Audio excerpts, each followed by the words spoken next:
Hey guys, Jay here from Trucks and Toys. We've got two brand new Chevs in front of us today, so let's go through some differences. So we get asked a lot about flares and wheels on the Silverado.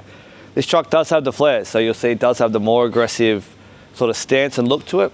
By doing the flares, we do need to run a wider offset wheel to fill the flares out. If you say run a wheel like we'll show you on that truck over there, you put flares on, they sit quite a long way in. It looks really funny, it looks out of proportion. So if you go flares, wider offset wheels, definitely doesn't work with factory wheels. We get asked that a lot. You need to do an aftermarket wheel. We strongly suggest a method. They're the only ones that doesn't give us any problems on the market. They suit the trucks, they're load rated, they work really well. Now on this truck, you can see the flares, wheels and tyres, the usual combination, as well as a 3-inch BDS lift kit. So this kit does have a GVM of 5828. With that, we do have the full BDS 3-inch kit, as well as airbags in the rear. This truck is running the Logiq Air IQ system with the app on the phone, makes it really quick and easy. Being it's a little bit taller, we have done the electric AMP side steps.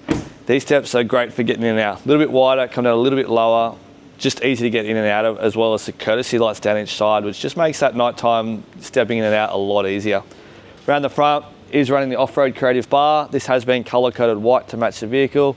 Does have the camera location as well as the steady light package and a 15,000 pound carbon winch.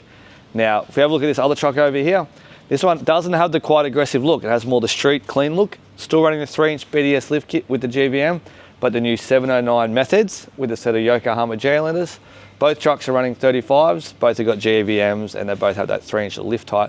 We have done a few little bits and pieces to this truck, but as you can see, this one's more the clean and classy street look. This one's more the aggressive. This is my preference with the wider offset wheels and the flares. Does look a little bit more meaner and a little bit more, I think, suits the truck better. So if you've got a new Silverado, give us a buzz. We've got quite a few options, whether it be from the basic package all the way up to, say, a flare, wheels and bars. We can even help with a canopy. Give us a buzz, we can help you out.